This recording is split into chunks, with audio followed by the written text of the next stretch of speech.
Hello everyone, welcome to Jack and Jill Academy, the Infinite Knowledge Hub. Please watch the video till the end. Also like and share it if you find it useful. Kindly subscribe to our YouTube channel and press the bell icon for latest updates. Hello students, welcome back. Myself Saurabh अबोटी।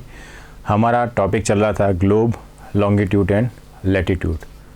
Previous class में हमने globe के बारे में पढ़ा था, globe कैसा structure है उसके बारे में देखा था, हमने एक्सिस के बारे में पढ़ा था, हमने इक्वेटर के बारे में पढ़ा था, हमने पोल्स के बारे में पढ़ा था, हमने लैटिट्यूड के बारे में डेफिनेशन को समझा था और लैटिट्यूड्स कहाँ से ड्रॉन होते हैं, कैसे होते हैं, ये देखा था। उसमें हमने लास्ट में जो पढ़ा था, हमने पढ़ा था कि जो लैटिट्यूड्स होते हैं वो डिग्री में मेज़र किए जाते हैं। अभी डिग्री में कैसे मेज़र किए जाते हैं वो हम आज इस क्लास में समझेंगे। इसके साथ साथ हम लॉन्गिट्यूड के बारे में समझेंगे, हीट जोन्स के बारे में समझेंगे। ठीक है, तो चलिए स्टार्ट करते हैं आज का टॉपिक। देखिए, हमने पिछली क्लास में लैटिट्यूड की डेफिनेशन पढ़ी थी कि they are imaginary lines. Imaginary lines होती है और पैरेलल लाइंस होती है जो इक्वेटर से कहाँ तक जाती है, पोल्स तक जाती है। इमेजनरी सर्कल्स होते हैं, कुछ इस तरह से मैंने आपको बताया था। इमेजनरी सर्कल्स जो कहाँ तक जाते हैं, पोल्स की तरफ। आप इमेज में देख सकते हैं, ये इस तरह के इमेजनरी सर्कल्स ये रहे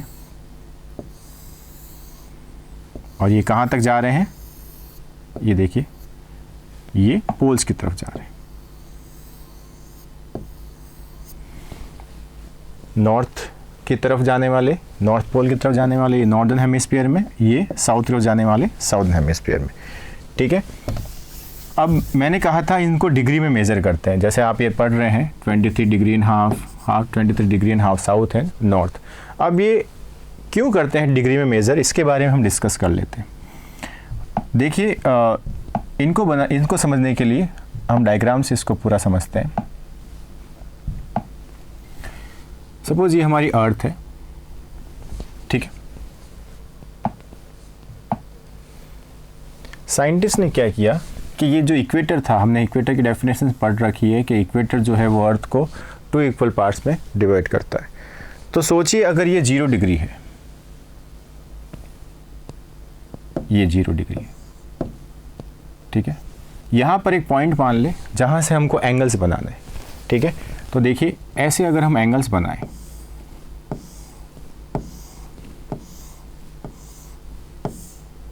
तो हमें खूब सारे एंगल्स मिलेंगे। ये कुछ इस तरह से होगा, ये अर्थ को बीच में से अगर हम बीच में से काट के कुछ इस तरह से, ये देखिए ऐसे, तो यहाँ पर जहाँ पर ये लाइन टच होगी और वहाँ पर जो डिग्री बनेगी, जैसे 5 डिग्री 10 डिग्री, तो वहाँ पर भी वो एंगल वो हो जाएगा, ये हो जाएगा 5 डिग्री, ये 10 डिग्री, ये 60 डिग्री। इस कारण इसे एंगल में मेज़र किया जाता है। अब देखिए, लैटिट्यूड हमने पढ़ा था, इमेजनरी लाइंस होती है और वो पैरेलल सर्कल्स होते हैं जो पोल्स की तरफ जाते हैं। तो देखिए, जो सबसे कुछ इंपॉर्टेंट पैरेलल्स है लैटिट्यूड्स के, जिसमें सबसे पहले आता है tropic of cancer. Tropic of cancer आता है, इसकी वैल्यू होती है 23.5 डिग्री नॉर्थ। इसका मतलब ये नॉर्दर्न हेमिस्फीयर में है। पिछली क्लास में हमने डिस्कस किया था कि इक्वेटर से नॉर्थ पोल तक का जो पार्ट है ये वाला, ये क्या कहलाता है, नॉर्दर्न हेमिस्फीयर, और ये साउथ पोल की तरफ वाला जो पार्ट है वो क्या कहलाता है, साउदर्न हेमिस्फीयर। ठीक है, तो ट्रॉपिक ऑफ कैंसर जो है वो 23.5 डिग्री नॉर्थ में सिचुएटेड है। ठीक है, इसका मतलब यहाँ पर सिचुएटेड है, इस जगह पर, और ये नॉर्थन हेमिस्फीयर में, इसलिए नॉर्थ। ट्रॉपिक ऑफ कैप्रिकॉर्न, इसकी भी वैल्यू कितनी है, 23.5 डिग्री साउथ। इसका मतलब एस लगा है, इसलिए कौन से हेमिस्फीयर में होगा, साउदर्न हेमिस्फीयर में। इसका मतलब ये यहाँ बना हुआ 23.5 डिग्री साउथ। उसके बाद इंपॉर्टेंट जो है वो है आर्कटिक सर्कल। आर्कटिक सर्कल कौन से पार्ट में है? इक्वेटर, अर्थ के नॉर्दर्न पार्ट में, इट मीन्स यहाँ पर।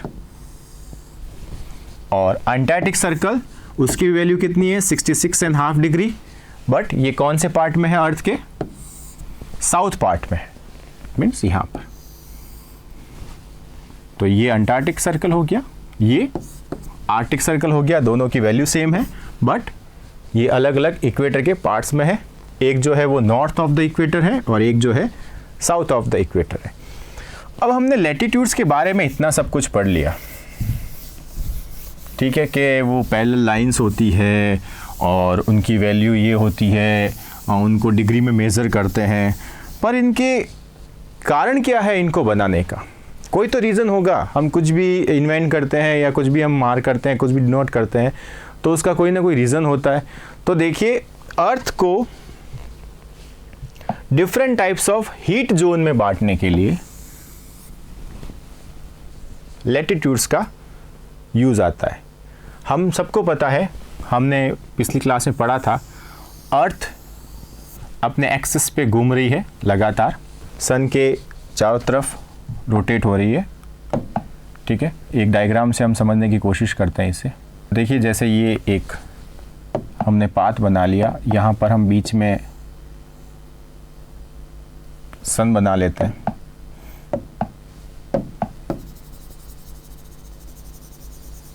ये हमारा सन हो गया, ठीक है।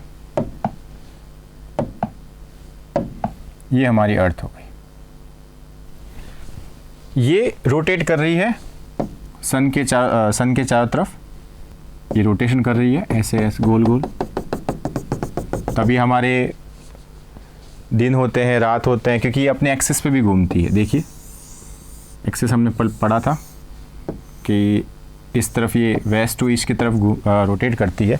तो ये जो रोटेशन होता है अर्थ का और जो रेवोल्यूशन होता है अर्थ का सन के चारों तरफ और अपने ही एक्सिस पे घूमने का, इससे हमारे जो है दिन रात बनते हैं। इसके साथ साथ हमारे यहाँ पर मौसम बदलते हैं। आपको पता होगा हमारे यहाँ पर 4 तरह के मौसम होते हैं। इसमें सर्दी है, गर्मी है, बरसात है, बसंत है, ठीक है।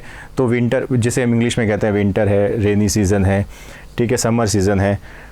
तो ये सारे जो सीज़न बनते हैं वो सन और अर्थ का जो रोटेशन का जो कॉम्बिनेशन है, कि जो अर्थ है वो सन के चारों तरफ रोटेट करती है, इसी वजह से ये सारे सीज़न बनते हैं। अब इन सीजन्स को समझने के लिए कि क्यों इस समय गर्मी है, क्यों इस समय सर्दी है, क्यों इस समय जो है रेनी सीज़न हो रहा है, इन सब को समझने के लिए जो साइंटिस्ट थे उन्होंने लैटिट्यूड्स की मदद ली और उसकी मदद से अर्थ को पर्टिकुलर कुछ जोन्स में बांटा, ठीक है, जिसे different heat zones of the earth बोला गया। इसी से समझा जा सकता है कि कौन से अर्थ के पार्ट में ज़्यादा सर्दी रहेगी, कहाँ गर्मी रहेगी, कहाँ 10 to 8 मंथ्स बारिश होगी, कहाँ पर 6 to 7 मंथ है जो गर्मी पड़ेगी, कहाँ पर 7 to 8 मंथ है जो सर्दी पड़ेगी, ठीक है। तो देखिए कुछ इस तरह से है, ये सन है और ये अर्थ है, टिल्ट हो रखी है अर्थ, रोटेशन कर रही है सन के चारों तरफ। अब जो पार्ट अर्थ का सन के सामने होगा एकदम, ये वाला पार्ट,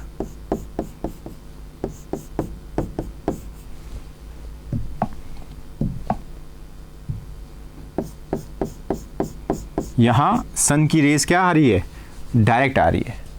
यहां हल्की सी स्लैंट हो जाएगी, पर यहां एकदम कैसी आ रही है, डायरेक्ट आ रही है। ये वाला पार्ट कौन सा है, इक्वेटर वाला पार्ट, ये इक्वेटर है और यहीं पर सन की रेस क्या आती है, डायरेक्ट आती है। अब जहाँ पर सन की रेस डायरेक्ट आएगी, अगर आप किसी जलती हुई आग के सामने खड़े हैं एकदम, तो आपको सबसे ज़्यादा गर्मी महसूस होगी। तो अर्थ का जो ये पार्ट है, मिड वाला पार्ट, इक्वेटर के पास वाला पार्ट, यहाँ पर अर्थ की जो है रेस सबसे ज़्यादा आती है, तो यही पार्ट सबसे ज़्यादा गर्म होता है। इसी वजह से इसे क्या बोला गया है, इसे टॉरिड जोन बोला गया है, ठीक है। ये टॉरिड जोन है, टॉरिड मतलब जो होता है वो होता है गर्म इस पार्ट जो अर्थ का है।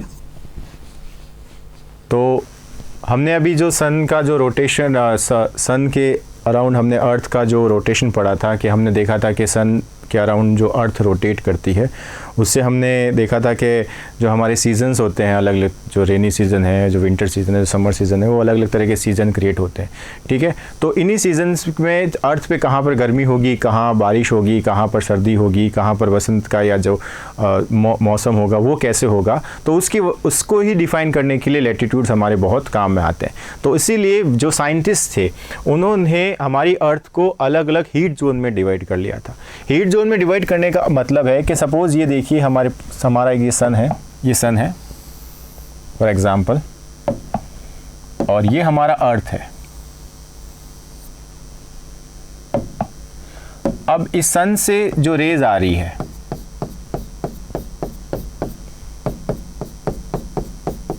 अब यहां पर आप नोट करेंगे कि जो सन से जो रेज आएगी वो सबसे ज़्यादा इस जगह पर सीधी आएगी। ये देखिए यहाँ पर ये वाला जो पार्ट है, क्योंकि ये सन के एकदम सामने है। ठीक है, सन के सामने होने की वजह से जो इक्वेटर के ऊपर वाला पार्ट और नीचे वाला पार्ट जो है, यहाँ पर ही सबसे ज़्यादा अर्थ की जो है सन रेज डायरेक्ट आएगी। अब आप मुझे बताइए कि अगर सन की रेज वहाँ पर डायरेक्ट आएगी तो वहाँ का टेम्परेचर कैसा होगा? क्या यहाँ पर सर्दी पड़ेगी, यहाँ पर गर्मी ज़्यादा होगी? तो आपको खुद को पता होगा कि जहाँ पर सन रेज डायरेक्ट आती है वहाँ पर क्या होगी, गर्मी ज़्यादा होगी। इसी वजह से ये जो जोन है इसे क्या बोला गया, टॉरिड जोन। ठीक है, देखिए the mid day sun is exactly overhead the least once year on the all latitudes in between tropic of cancer and the tropic of capricorn. देखिए पूरे साल में कम से कम एक बार, एटलीस्ट वंस ए ईयर, एक जगह फिक्स नहीं होता, अर्थ भी रोटेट कर रही है, रेवोल्यूशन भी कर रही है, तो वो जो सन की जो पोजीशनिंग है वो चेंज होती रहती है। अर्थ की जो पोजीशनिंग है वो सन के अकॉर्डिंग चेंज होती रहती है। पर साल में एक बार ऐसा आता है जब वो लैटिट्यूड जो ट्रॉपिक ऑफ कैंसर और ट्रॉपिक ऑफ कैप्रिकॉर्न है, ये ट्रॉपिक ऑफ कैंसर और ये है ट्रॉपिक ऑफ कैप्रिकॉर्न, यहाँ पर सन की जो रेज है वो एकदम कैसी पड़ती है, एग्जैक्टली ओवरहेड, मतलब एकदम ऊपर, एकदम सीधी उसी के ऊपर रहती है। This area therefore receive the maximum heat.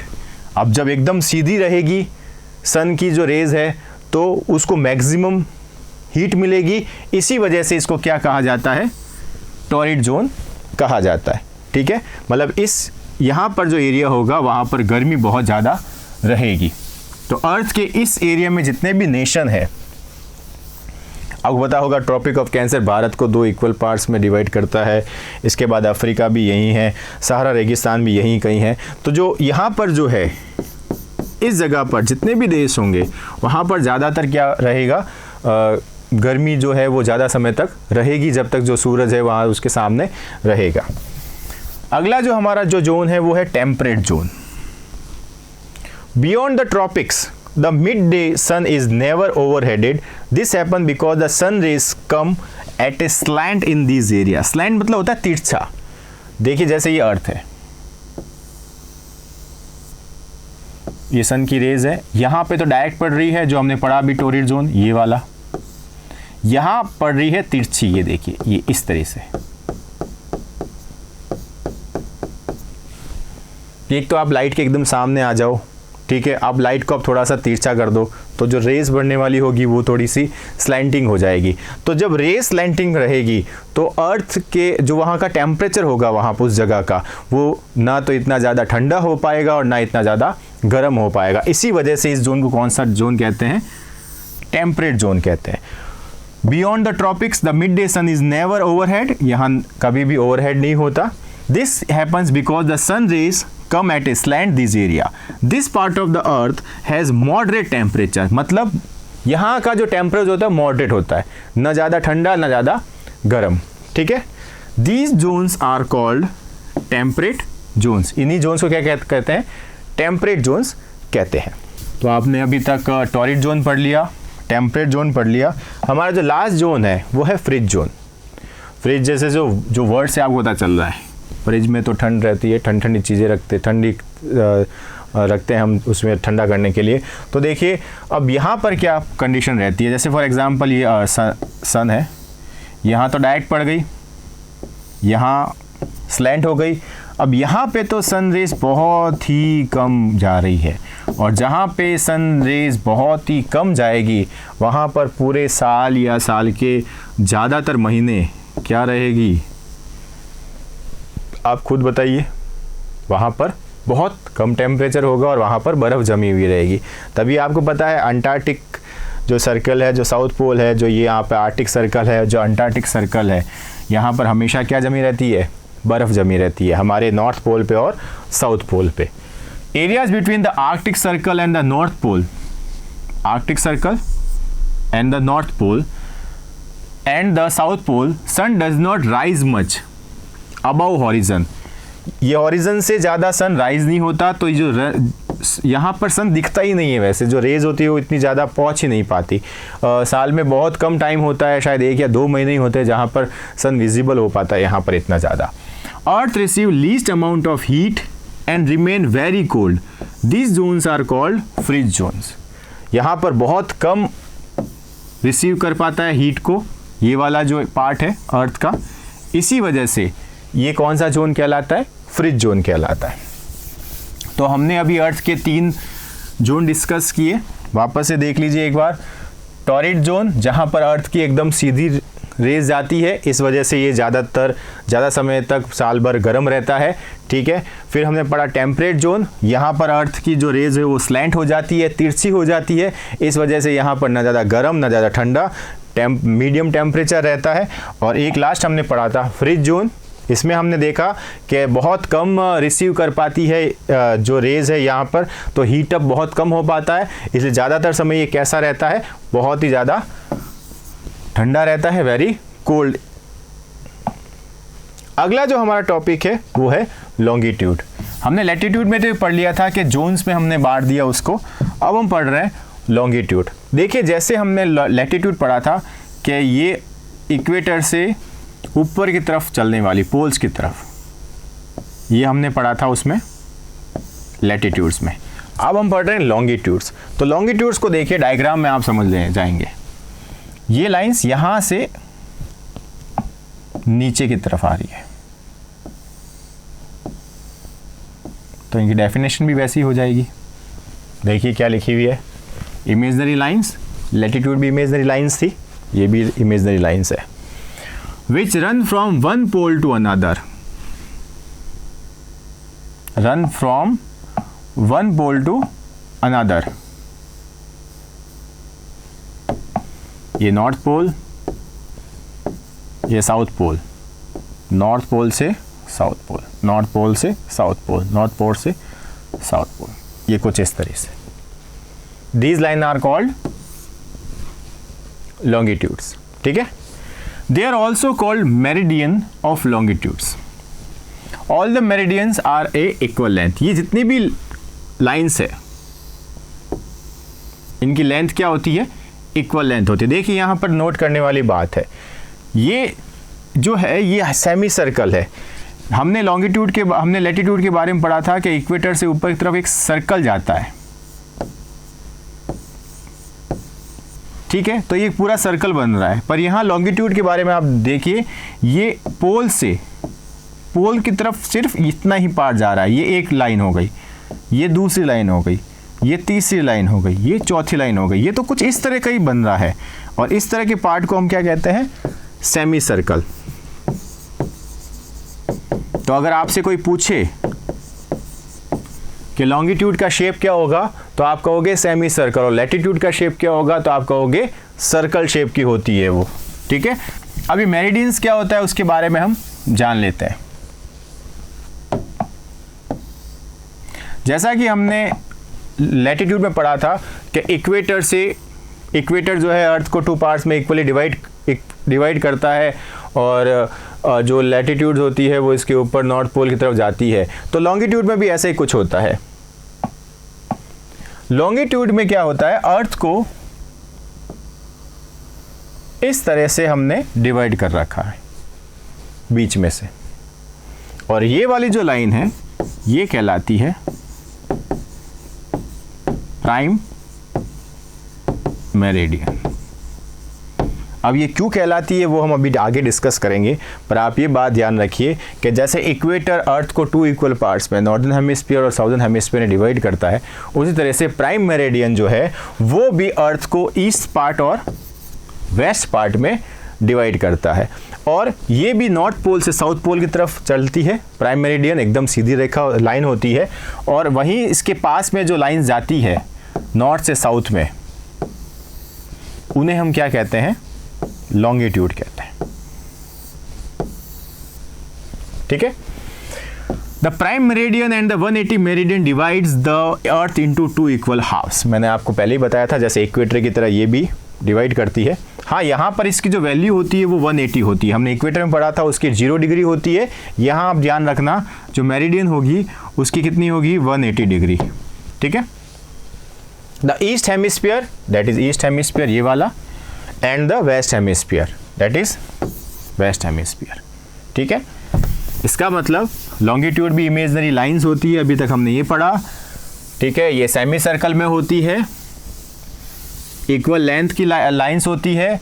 इसके बाद हमने मेरिडियन के बारे में पढ़ा, प्राइम मेरिडियन के बारे में। प्राइम मेरिडियन अर्थ को 2 पार्ट्स में डिवाइड करता है, that is east part and west part, या ईस्टर्न हेमिस्फीयर या वेस्ट हेमिस्फीयर। ठीक है। जो लॉन्गिट्यूड्स लाइन होती है वो नॉर्थ से साउथ पोल की तरफ चलती है। ठीक है। आगे पढ़ते हैं इसमें।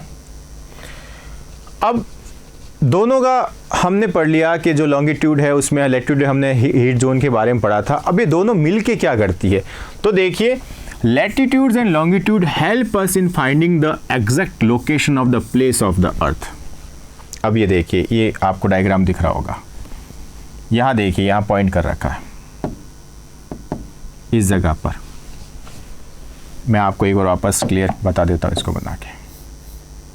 हम एक लाइन लेंगे और उसी से समझेंगे। सपोज ये एक लॉन्गिट्यूड है और ये एक लैटिट्यूड है। एक यहाँ पर ए नाम का लड़का खड़ा है और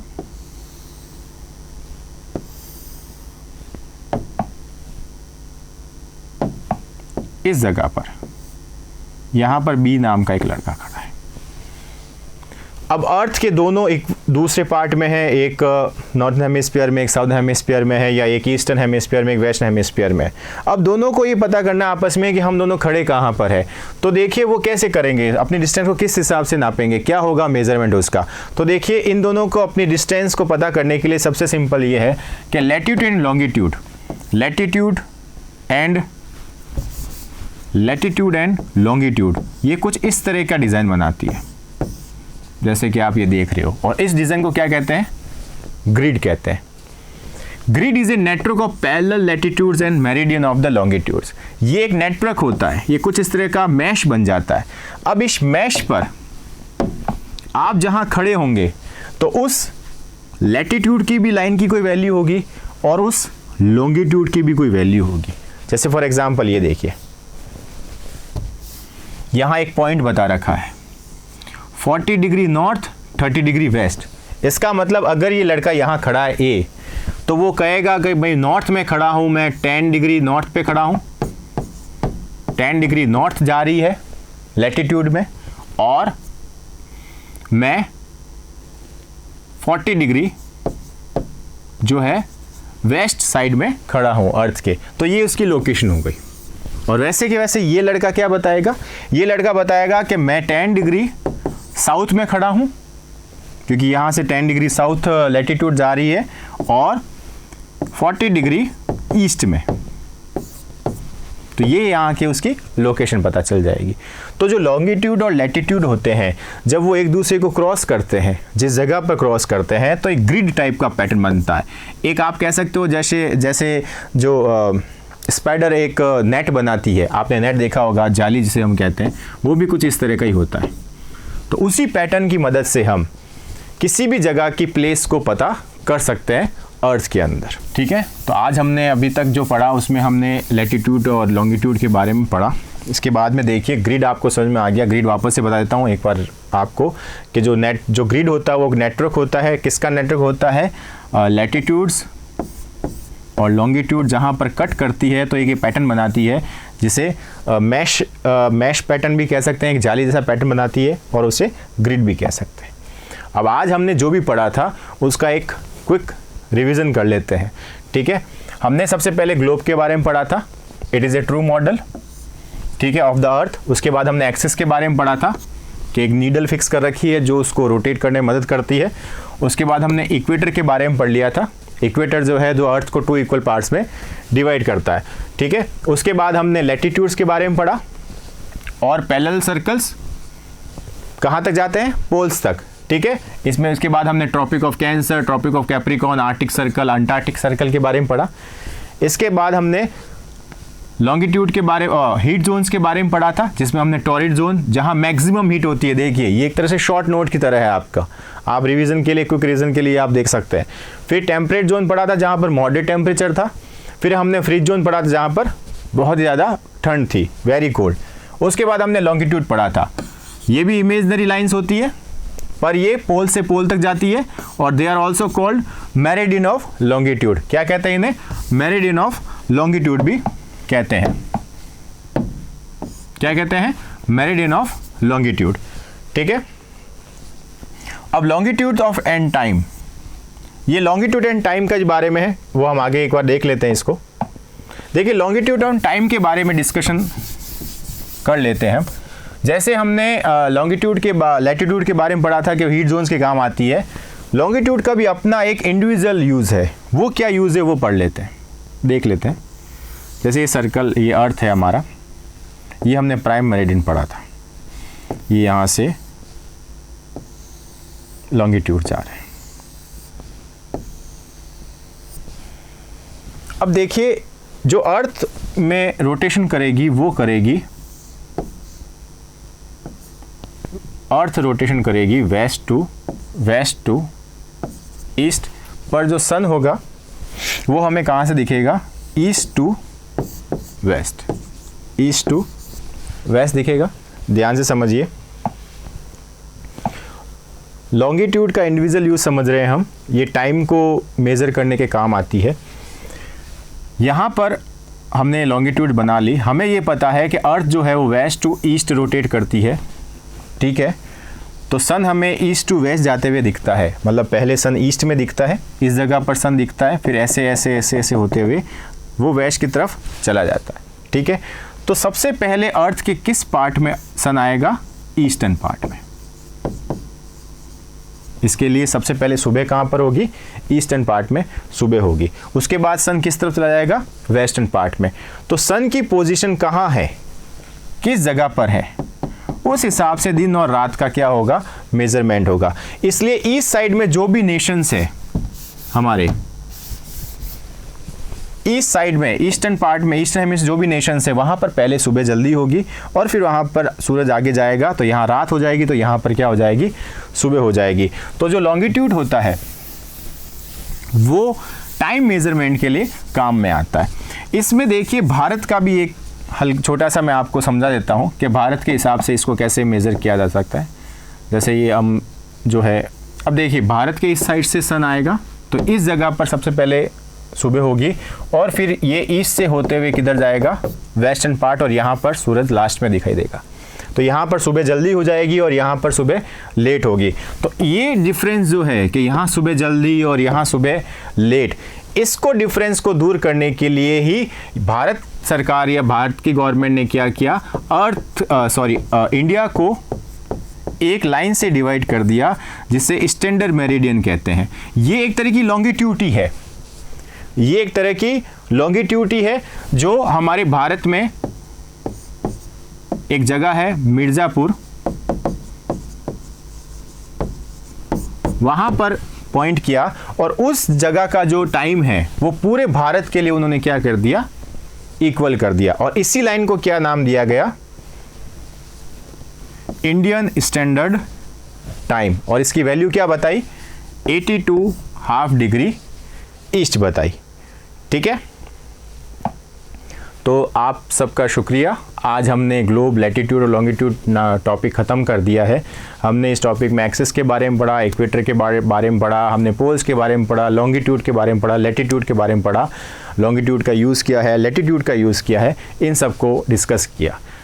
तो चलिए मिलते हैं नेक्स्ट टॉपिक में, तब तक के लिए धन्यवाद। Thank you for watching the video. Follow us on Facebook, Instagram, Twitter, and LinkedIn as Jack and Jill Academy for more information. You can also download Jack and Jill Academy's app from Play Store for online courses related to school education from pre-primary to senior secondary level. Competitive exams like NTSC, NDA, CLAT, JEE, NEET, and multi-activities like yoga, art and craft, dance, music, self-defense, and many more.